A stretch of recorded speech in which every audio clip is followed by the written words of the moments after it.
Easter ദിനത്തിൽ ശ്രീലങ്കയിലുണ്ടായ സ്ഫോടന പരമ്പരയിൽ ചാവേറുകളായ 9 പേരിൽ 8 പേരെ കഴിഞ്ഞ ദിവസം തിരിച്ചറിഞ്ഞിരുന്നു. ഇതിൽ രാജ്യത്തിന് ഏറെ സുപരിചിതരും നാട്ടുകാർക്ക് പ്രിയപ്പെട്ടവരുമായ 2 സഹോദരങ്ങളും ഉണ്ടായിരുന്നെന്നറിഞ്ഞ ഞെട്ടലിലാണ് രാജ്യം. പാവപ്പെട്ടവരെയും ദുരിതമനുഭവിക്കുന്നവരെയും സഹായിക്കുന്നതിൽ അദ്ദേഹം മുൻപന്തിയിലായിരുന്നു. അദ്ദേഹത്തിന്റെ മക്കൾ ഇങ്ങനെ ചെയ്തെന്ന് വിശ്വസിക്കാനാവുന്നില്ല. സ്ഫോടന പരമ്പരയിൽ ചാവേറുകളായവരിൽ രാജ്യത്തെ പ്രമുഖ സമ്പന്ന കുടുംബത്തിലെ സഹോദരന്മാരും ഉൾപ്പെട്ടതിന്റെ ഞെട്ടലിൽ ഇവരുടെ അയൽവാസിയായ വീട്ടമ്മ പറഞ്ഞു. കൊളംബോയിലെ ഷാങ്ഗ്രില പഞ്ചനക്ഷത്ര ഹോട്ടലിലും വടക്കൻ മേഖലയിലെ ഒരു വീട്ടിലുമുണ്ടായ സ്ഫോടനങ്ങളിൽ ചാവേറുകളായത് കൊളംബോയിലെ സുഗന്ധവ്യഞ്ജന വ്യാപാരിയും രാഷ്ട്രീയക്കാരുമായി അടുത്ത ബന്ധമുള്ളയാളുമായ മുഹമ്മദ് ഇബ്രാഹിമിന്റെ മക്കളായ ഇൻഷാഫ് ഇബ്രാഹിം, ഇൽഹ ഇബ്രാഹിം എന്നിവരാണ്. ഇവരുടെ പേര് വിവരങ്ങൾ ശ്രീലങ്കൻ സർക്കാർ വെളിപ്പെടുത്തിയിരുന്നില്ലെങ്കിലും പ്രാദേശിക മാധ്യമങ്ങൾ ഉൾപ്പെടെ ഇവ പുറത്തുവിട്ടിരുന്നു. മഹാവേല ഗാർഡൻസിലെ 3 നിലകളുള്ള ഇവരുടെ ആഡംബര വീടിന് സമീപം താമസിക്കുന്നവർക്കും ഇവരുമായി അടുത്ത ബന്ധം സൂക്ഷിക്കുന്നവർക്കും ഈ സഹോദരങ്ങൾ ഇത്തരത്തിലൊരു പ്രവൃത്തിയിൽ ഏർപ്പെട്ടെന്ന വിവരം ഇപ്പോഴും വിശ്വസിക്കാനായിട്ടില്ല. 33-കാരനായ ഇൻഷാഫിന് സ്വന്തമായി ചെമ്പ് ഫാക്ടറിയുണ്ട്. നഗരത്തിലെ പ്രമുഖ സ്വർണ്ണ വ്യാപാരിയുടെ മകളാണ് ഇൻഷാഫിന്റെ ഭാര്യ. കമ്പനിയിൽ ജോലി ചെയ്യുന്ന എല്ലാ ആളുകളുടെയും ഏതൊരാവശ്യത്തിനും സഹായിക്കുന്നതിൽ ഇൻഷാഫ് യാതൊരു മടിയും കാണിച്ചിരുന്നില്ല. സാമ്പത്തികമായി ബുദ്ധിമുട്ടുകളില്ലാത്ത ശാന്ത സ്വഭാവക്കാരനായ ഒരാൾ എങ്ങനെ ഇതിലേക്ക് എത്തപ്പെട്ടതെന്ന ചോദ്യമാണ് ഇൻഷാഫിനെ അടുത്തറിയുന്നവരെ അലട്ടുന്നത്. ഷാങ്ഗ്രില ഹോട്ടലിൽ പ്രഭാത ഭക്ഷണ ബുഫയ്ക്ക് ഹോട്ടലിലെ മറ്റ് അതിഥികൾക്കൊപ്പം നിരയിൽ കാത്തുനിൽക്കുമ്പോഴാണ് ഇൻഷാഫ് ചാവേറായി പൊട്ടിത്തെറിച്ചത്. ഇൻഷാഫിന്റെ ഇളയ സഹോദരനായ ഇൽഹാം വിദേശത്തു നിന്നും വിദ്യാഭ്യാസം നേടിയ ആളാണ്.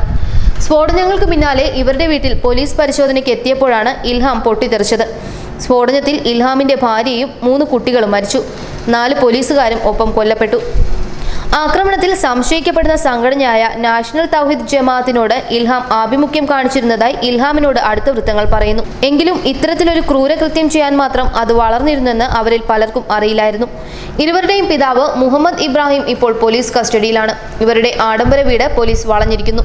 ഒരു പതിറ്റാണ്ടിലധികമായ ശാന്തതയ്ക്ക് ശേഷം ബുദ്ധമത ഭൂരിപക്ഷമായ ശ്രീലങ്കയെ ഈ രക്തസഹോദരന്മാർ ഒരു ചോരക്കളമാക്കിയപ്പോഴും ഇവരെ ആശ്രയിച്ചു കഴിഞ്ഞവർ അത് സത്യമാണെന്ന് വിശ്വസിക്കാൻ കഴിയാത്ത അവസ്ഥയിലാണ്. അതേസമയം 359 പേർ കൊല്ലപ്പെട്ട സ്ഫോടന പരമ്പരയുടെ സൂത്രധാരന് ഇന്ത്യയിലും അനുയായികളുണ്ടെന്ന വിവരം പുറത്തു വന്നിട്ടുണ്ട്.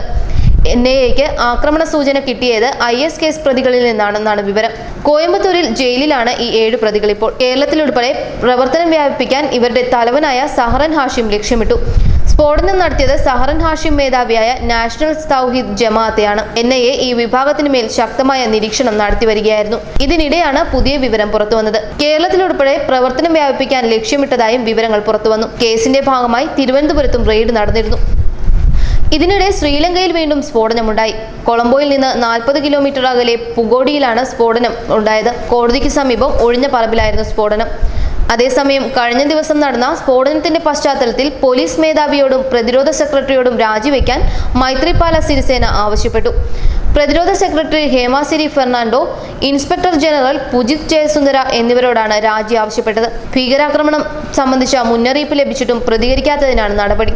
മുൻകരുതലുകൾ എടുക്കുന്നതിൽ പരാജയപ്പെട്ടതിന് സർക്കാർ മാപ്പ് പറഞ്ഞതിന് പിന്നാലെയാണ് സുരക്ഷാ സേനയുടെ തലപ്പത്ത് അഴിച്ചുപണി. ശ്രീലങ്കയിൽ സ്ഫോടന പരമ്പര നടത്തിയ 9 ചാവേറുകളിൽ 8 പേരെ തിരിച്ചറിഞ്ഞിരുന്നു. ഒരു വനിതയടക്കം മുഴുവൻ ചാവേറുകളും സ്വദേശികളാണെന്നും ഔദ്യോഗിക കേന്ദ്രങ്ങൾ വ്യക്തമാക്കി. ന്യൂസ് ഡെസ്ക് മലയാളി വാർത്ത.